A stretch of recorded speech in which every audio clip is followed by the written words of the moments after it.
In today's episode, I would like to share 5 ideas or tips or suggestions that I wish I have known when I first decided to go freelance or go self-employed full-time. Welcome to Time You Create, a podcast where I share behind the scenes of starting and growing and running my creative business while also trying to juggle everything else like my hobbies, sports, interests, friends, family, and also being a mom. And here I share some mind shifts, some ideas, and we also cover different types of business topics. I hope you enjoy, and let's get into the episode. And topic number 1, which I knew about, I love this topic, and I failed in this topic. And it's having a proper financial runway when you transition from being employed to being a self-employed or running your business or going full-time as a freelancer. So I knew that I had to have a good financial runway so that I could cover my expenses for some time. And it's better to have it more than you actually think you need, because I was thinking, okay, I would like to quit my day job now, and I will be able to cover all my expenses and everything in my current life like it is right now for the next around half a year. And I was quite confident in the fact that that will be enough for me to go and to grow my business. But I was very far from the truth, because first of all, I had some unexpected leave that I had to take, and hence I wasn't working on my business and even in my business because I wasn't feeling well. And my daughter, when she started going to nursery, she was getting ill. So I spent most of the time with her, and it was like a never-ending thing. So all that time I was just spending, but not really working to earn money. And this is not financial advice because I'm not qualified, but if I were to do the same thing again, I would go for much bigger financial runway. Because when I stress about having enough income to make sure that I can support myself and I can support my daughter, I can't make clear decisions and best decisions in my business. Actually, it makes me to make wrong decisions. It makes me to follow wrong advice, and it doesn't allow me to be creative. But that's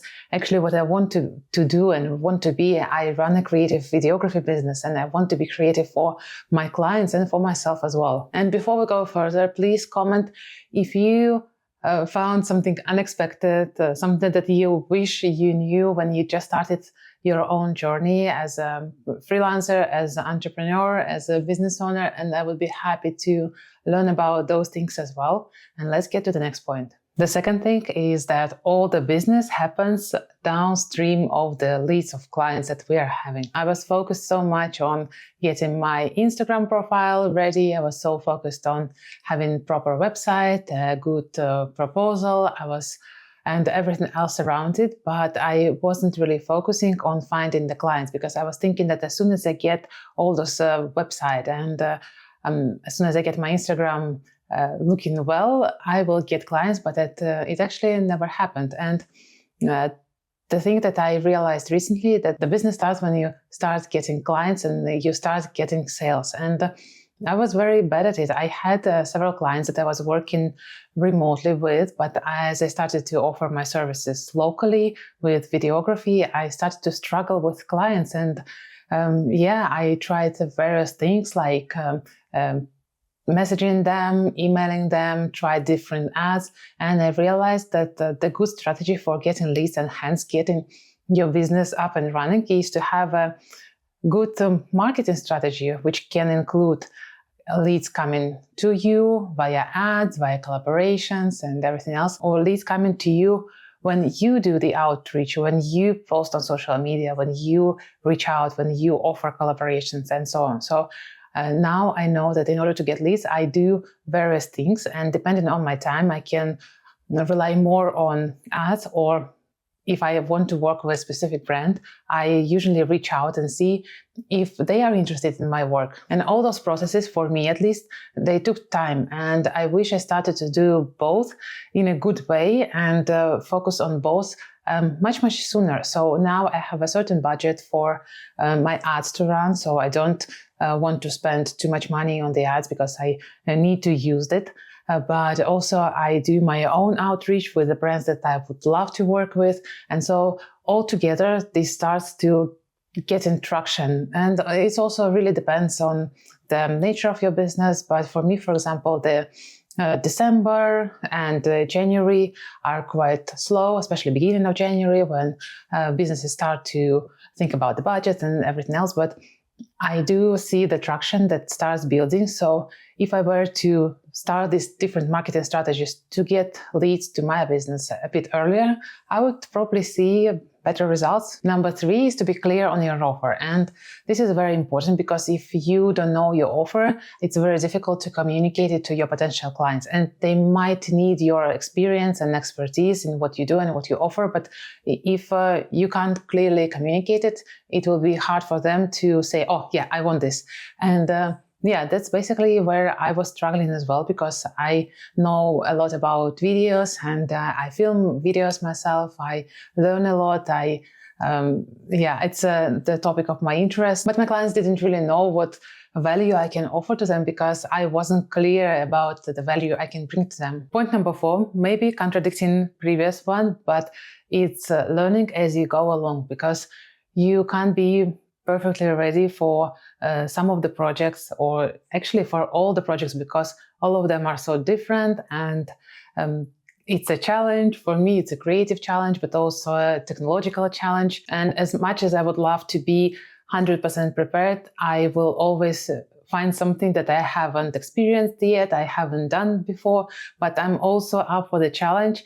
And it also takes time to figure out what exactly do you want to offer, what exactly do you want to continue working on. As an example, I'll give you my YouTube channel, and you may be watching this episode on YouTube, or you may be listening to this episode on any podcast platform. But when I started the YouTube channel, I tried to cover all the different topics.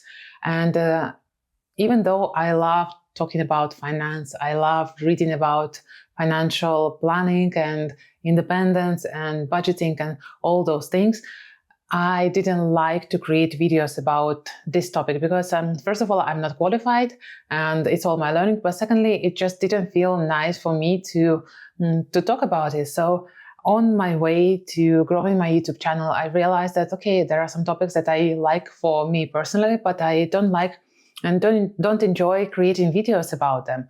And the same goes with the business. So for example, I know that there are some businesses that I would love to work with, but also there are some businesses I'm not excited to work with. And as much as I would love to get into high paying industry, maybe it's not something that will drive my energy. And so learning and adjusting and adapting, it's something that I do all the time, and I still will be doing, I think, for the whole my career. Point number 5 is you are your own boss. And this is obvious, of course, when you start as a freelancer or as a self-employed or your business owner.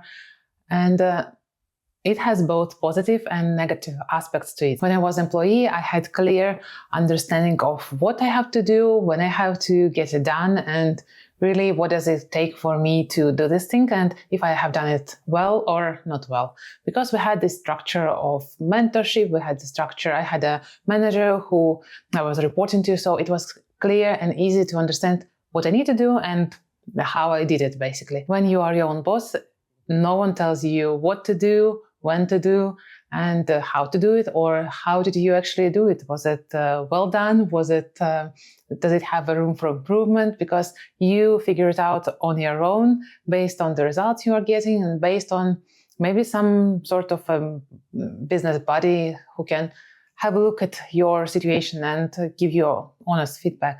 And for me personally, there are times when I absolutely love it because I can keep myself accountable, I can do things when I need to do them, and it feels great. But there are also times when I feel extremely lonely doing the thing that I do. And I heard about loneliness in business, especially in the beginning, a lot of times, but I never thought I would feel like that because I thought, oh, you just do what you want to do. But I do feel lonely at times because sometimes I have problems that are unique to my particular situation, or sometimes I have problems that are unique to only small businesses or only for local businesses. And I think that's the thing to be aware of, and it's good to know about it. And I think the best way out of it is to find your business buddy who understands you, who you don't have to explain what's going on in very detail, because they are or have been or can understand your situation. And I was lucky to find that community where I can just drop a message and I get a lot of support, because other women and moms in business can relate to some of the problems that I'm having. And I just want to mention that not all of the communities that I tried to join and to be part of were that good fit for me. So it takes time to build your network of support and for you to become supportive hand to someone else, but it's definitely worth, and it helps you, especially in the beginning when you kind of want to sit down and work on your business. But it's also very important to find those buddies and go along together. I hope you enjoyed this episode, and if you did, please support it with a like, and I will see you and will hear you in the next one. Bye.